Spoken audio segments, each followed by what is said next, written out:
तो नमस्कार दोस्तों, कैसे हैं आप लोग। उम्मीद करता हूँ सब लोग बढ़िया होंगे। आईपीसी सेक्शन 24 एक्सप्लेन्ड इन हिंदी, धारा 24 क्या है। ठीक है, डिसऑनेस्टी का कानूनी अर्थ।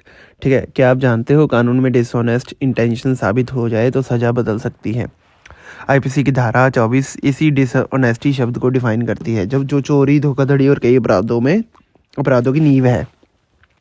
नमस्कार दोस्तों, welcome back to the channel. आज की वीडियो में हम जानेंगे आईपीसी सेक्शन 24 क्या होता है, डिसऑनेस्टी का लीगल मीनिंग क्या है, कोर्ट एग्जांपल्स कौन से ऑफेंस में यूज़ होता है, इंटेंशन का रोल एग्ज़ाम के लिए कैसे याद रखें। एंड तक बने रहिए।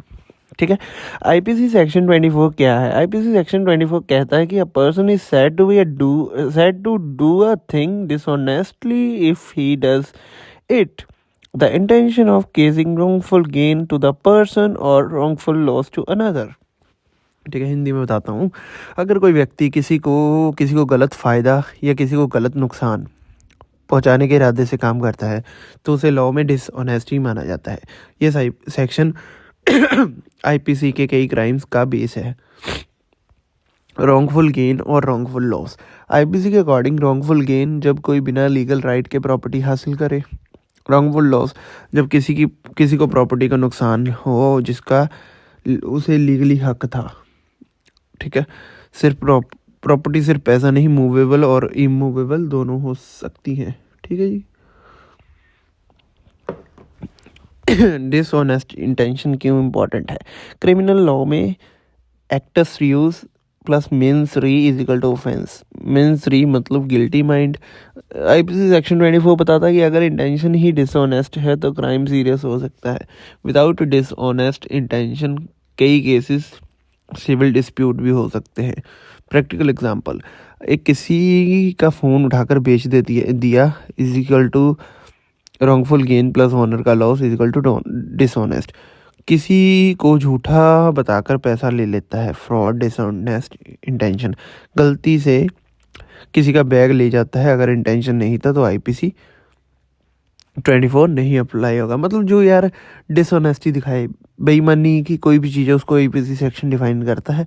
बाकी अगर गलती से कोई बेईमानी वाली चीज़ होगी उसमें कोई गलत नहीं है यार। अब गलती से किसी का बैग ले गया, अब मान लो तुम्हारा बैग भी वैसा उसका भी वैसा, तुमने गलती से उसका उठा लिया तो वो कोई बेईमानी नहीं है। ठीक है, कौन से सेक्शन आईपीसी 24 से लिंक्ड हैं। आईपीसी 24 का यूज़ ऑफेंसेस में होता है, like section 378 theft, section 405 criminal breach of trust, section 415 cheating, section 463 forgery, section 403 dishonest miss appropriation.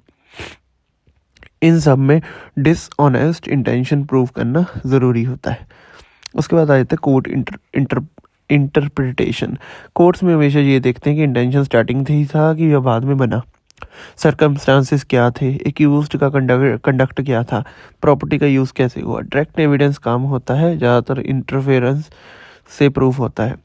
Exam and interview के लिए टिप्स। लॉ एग्ज़ाम में, जुडिशरी में, यूपीएससी पुलिस एग्ज़ाम में आईपीसी सेक्शन 24 फ्रिक्वेंटली पूछा जाता है। याद रखने का trick, dishonest is equal to wrongful gain plus wrongful loss plus intention. Short note लिखते वक्त, definition, keywords, examples, related sections, summary and outro. Quick recap, IPC section 24 define dishonesty, wrongful gain और loss central idea, intention सबसे important, बहुत से crimes इस पे depend करते हैं, कोर्ट्स सर्कमस्टांसेस से जज करते हैं। अगर वीडियो यूजफुल लगा तो वीडियो को लाइक करो, सब्सक्राइब करो, बेल नोटिफिकेशन दबाओ। मिलते हैं हम